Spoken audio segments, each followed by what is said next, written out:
সমুদ্র কখনো শুধু পানি নয়, সমুদ্র কখনো সাক্ষী। তার ঢেউয়ের ভেতর লুকিয়ে থাকে মানুষের গোপন লোভ, আর তার গভীরতায় জমে থাকে ইতিহাসের কান্না।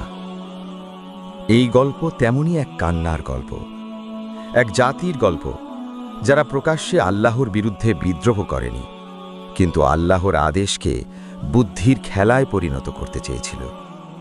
আর সেখানেই শুরু হয়েছিল তাদের পতন। এই গল্প আসহাবে সাবতের, যাদের ধ্বংস কোনো দুর্ঘটনা ছিল না, ছিল সচেতন অবাধ্যতার পরিণতি। অনেক যুগ আগে লোহিত সাগরের তীরে গড়ে উঠেছিল এক শহর। ইতিহাসে সেই শহরের নাম পাওয়া যায় আইলা। আইলা ছিল শান্ত শহর। ভোরে সূর্য উঠত সমুদ্রের বুক চিরে, সন্ধ্যের ঢেউয়ের শব্দে ঘুমিয়ে পড়ত মানুষ। এই শহরের মানুষ ছিল বনি ইসরায়েল সম্প্রদায়ের। তাদের জীবন সমুদ্র নির্ভর। পুরুষেরা মাছ ধরত, নারীরা সেই মাছ প্রক্রিয়াজাত করত, শিশুরা নোনা বাতাসে বড় হতো। মাছই ছিল তাদের খাদ্য, মাছই ছিল তাদের সম্পদ। মাছই একদিন হয়ে উঠল তাদের পরীক্ষার কারণ। এই জাতির ওপর আল্লাহ তাআলা বিশেষ দয়া করেছিলেন। তিনি তাদের কাছে পাঠিয়েছিলেন মহান নবী হযরত মুসা আলাইহিসসালাম। এই সেই নবী যার লাঠির আঘাতে সাগর দ্বিখণ্ডিত হয়েছিল, যার দোয়ায় ফিরাউনের শক্তি চূর্ণ হয়েছিল, যার মাধ্যমে আল্লাহ তাওরাত নাজিল করেছিলেন। মুসা আলাইহিসসালাম তার কওমকে আল্লাহর বিধান পরিষ্কারভাবে জানিয়ে দিয়েছিলেন। আল্লাহ আদেশ দিয়েছিলেন, সপ্তাহের একটি দিন থাকবে সম্পূর্ণ আলাদা। সেদিন হবে বিশ্রামের দিন, ইবাদতের দিন, সংযমের দিন। সে দিনটি হল শনিবার, যাকে বলা হয় সাবত। এই দিনে কোনো কাজ করা যাবে না, কোনো ব্যবসা নয়, কোনো শ্রম নয়, বিশেষ করে মাছ ধরা সম্পূর্ণ হারাম। এই আদেশ ছিল স্পষ্ট, কোনো ধোঁয়াশা ছিল না।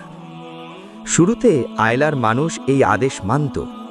শনিবার এলেই শহর বদলে যেত, নৌকা তীরে বাঁধা থাকত, জাল ভিজত না, বাজার বন্ধ থাকত। মানুষ ঘরে বসে তাওরাত পাঠ করত, আল্লাহর নাম জপ করত। মনে হতো এই জাতি সত্যিই আল্লাহ ভীরু। কিন্তু সময় মানুষের পরীক্ষা নেয়, আর পরীক্ষায় অনেকেই টিকে থাকতে পারে না। আল্লাহ তাআলা যখন কোনো জাতিকে পরীক্ষা করেন, তখন সেই পরীক্ষার পদ্ধতিও হয় গভীর ও সূক্ষ্ম।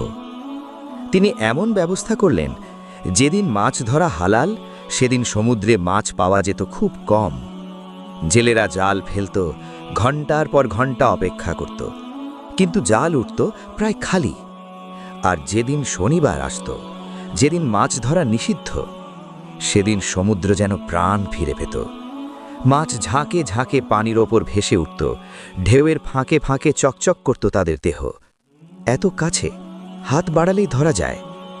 এই দৃশ্য মানুষের অন্তরে আগুন ধরিয়ে দিল। শিশুরা আনন্দে চিৎকার করত, আজ মাছ কত!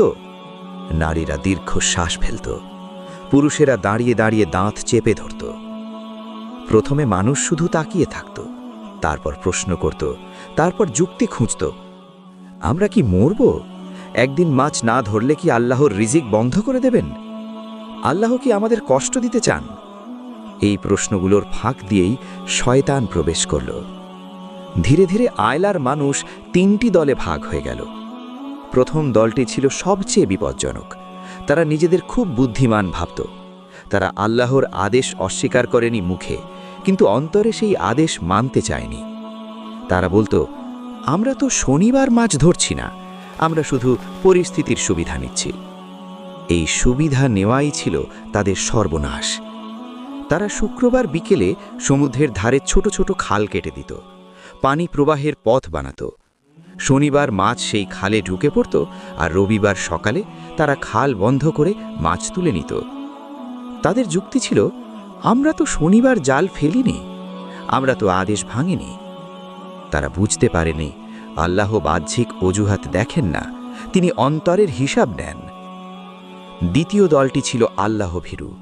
তারা নবী মুসা আলাইহিসসালামের শিক্ষা ভুলে যায়নি। তারা রাতে কান্নাকাটি করে দোয়া করত, দিনে মানুষকে সতর্ক করত। তারা বলতো, হে আমাদের কওম, এটা ধোঁকা, তোমরা আল্লাহর আদেশ নিয়ে খেলছ। তারা স্মরণ করিয়ে দিত কিভাবে ফিরাউনের অহংকার তাকে ধ্বংস করেছিল, কিভাবে সীমা লঙ্ঘনের পরিণতি ভয়াবহ হয়। কিন্তু চালাকরা হাসত, বিদ্রূপ করত, বলতো তোমরা সব কিছুতেই গুনাহ দেখো। তৃতীয় দলটি ছিল নীরব। তারা নিজেরা সাব্ত মানত, কিন্তু অন্যায়ের বিরুদ্ধে কথা বলতো না। তারা বলতো আমরা তো ঠিক আছি, অন্যরা যা করে করুক। এই নীরবতাই ছিল এক ভয়ঙ্কর ব্যর্থতা। সময় গড়াতে লাগল, চালাকদের সাহস বাড়তে লাগল, তারা প্রকাশ্যেই তাদের কৌশল চালাতে লাগল।